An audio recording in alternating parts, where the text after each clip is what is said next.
Falar sobre beleza e as diversas formas que as pessoas buscam para se sentirem mais belas e jovens parece um universo sem fim.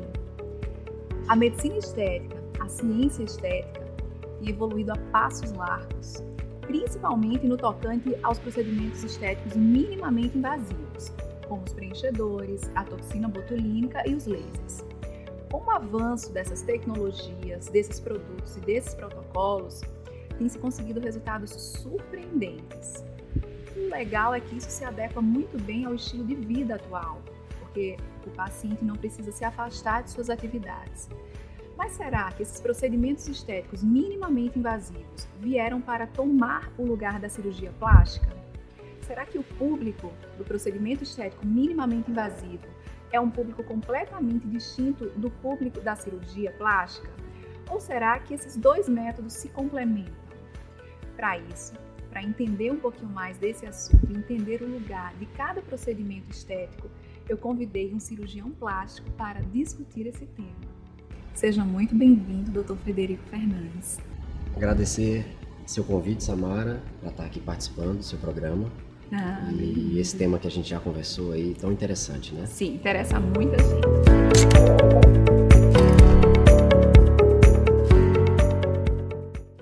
Vamos começar um bate-papo através de algumas perguntas. A primeira pergunta é, em relação aos métodos cirúrgicos, o senhor considera os procedimentos estéticos minimamente invasivos substituíveis ou complementares?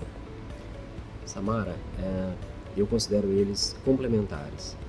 Os métodos minimamente invasivos tendem a somar, a acrescentar, a colaborar para um melhor resultado obtido na cirurgia. A gente resolve um problema mais grave através da cirurgia, um problema mais acentuado, e os métodos minimamente invasivos vêm para dar um plus. Um refinamento. Para o resultado obtido na cirurgia.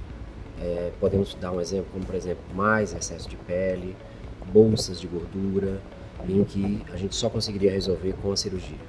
Isso é interessante porque muitas vezes alguns pacientes me buscam e eu percebo uma certa limitação dos métodos minimamente invasivos para tratar, como por exemplo, um excesso de pele na pálpebra, né? Isso é bem comum. Às vezes as pessoas, eu não quero me submeter a uma cirurgia, eu tenho medo, mas será que o procedimento minimamente invasivo, um laser, uma toxina para arquear a sobrancelha é suficiente? Nem sempre. E no caso, por exemplo, desse excesso de pele da pálpebra, quando que nós indicaríamos a cirurgia? Quando que o meu método, minimamente invasivo, não é suficiente? Podemos dar dois exemplos. Aquela paciente que não deu muita atenção para a estética dela durante a vida toda, se preocupou com os filhos, rotina da casa, etc, etc. E essa paciente vai procurar ajuda para rejuvenescimento nessa região ao redor dos olhos por volta de 50 anos de idade. E não fez nada antes disso. Então essa paciente tem uma quantidade de pele aí nesse local que você infelizmente não vai conseguir resolver com métodos minimamente invasivos. E aí ela precisaria fazer uma blefaroplastia completa, por exemplo, superior ou inferior. Posso dar outro exemplo também, que é aquela menininha bem novinha, 22, 23 anos, que tem uma bolsa de gordura embaixo dos olhos, mas ela não tem excesso de pele, ela não tem flacidez. Ela, infelizmente, só vai conseguir retirar essa bolsa de gordura através da cirurgia. Outra estrutura que me buscam muito e tem dúvidas, dúvida de muita gente, é em relação ao nariz. Muita gente tem a expectativa de melhorar a aparência do nariz e com o método da rinomodelação, né, a melhora do formato através dos preenchimentos, muita gente tem uma expectativa além do que é permitido, do que é possível modelar o nariz. Então eu gostaria de saber quando é possível fazer o nariz através da rinomodelação ou quais defeitos são corrigidos exclusivamente através do método cirúrgico. Vamos seguir no caso do nariz com o mesmo exemplo da pálpebra, o mesmo conceito, né? A mesma forma de pensar. Se você tiver, podemos falar de 3 estruturas rapidamente do nariz que a gente só vai conseguir resolver com cirurgia. Um exemplo do dorso nasal, ele se estiver muito elevado, você tem um dorso, uma giba óssea nasal muito alta, a gente só vai conseguir resolver com cirurgia. uma ponta nasal muito bulbosa, uma box tip que a gente chama, por exemplo, que é exageradamente grande, que vai precisar afinar essa ponta, também só conseguiríamos resolver com cirurgia.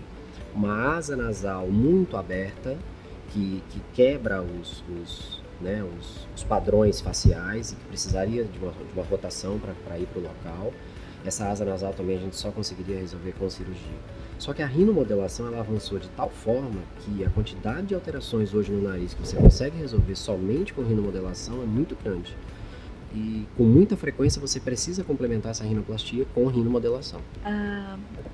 Outra coisa que eu gostaria de perguntar, uma estrutura que também me busca muito para melhorar é a papada, né?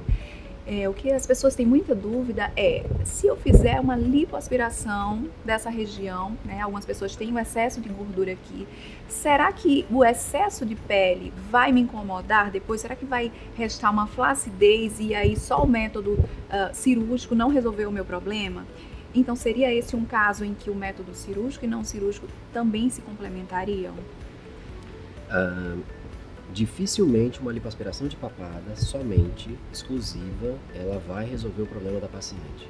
Com muita frequência, a paciente que vai para uma lipoaspiração de papada, ela precisa complementar com um tratamento da flacidez. E esse tratamento ele é minimamente invasivo, seria como um procedimento ancilar no caso.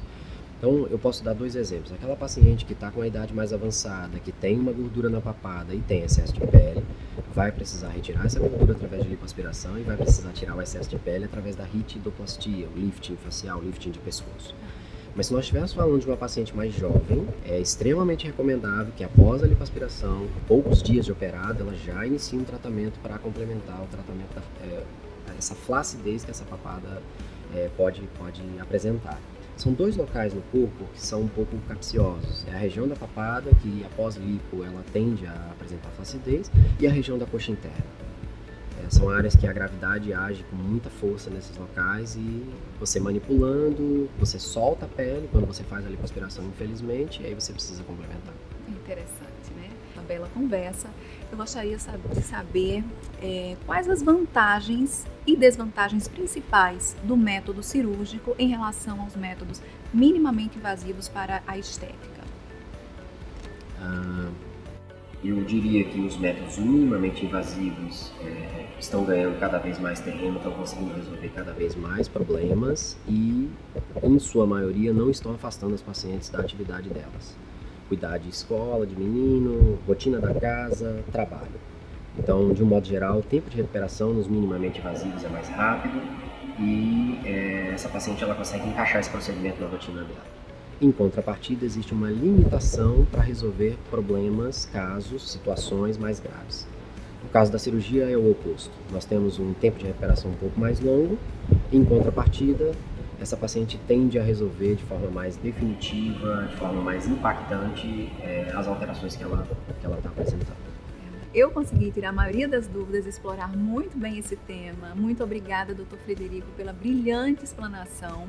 Qualquer dúvida a mais que vocês em casa tenham, podem nos buscar através de nossas redes sociais. Estaremos sempre disponíveis. Espero que vocês tenham curtido e compartilhem esse conteúdo. Não esqueçam de se inscreverem em nosso canal.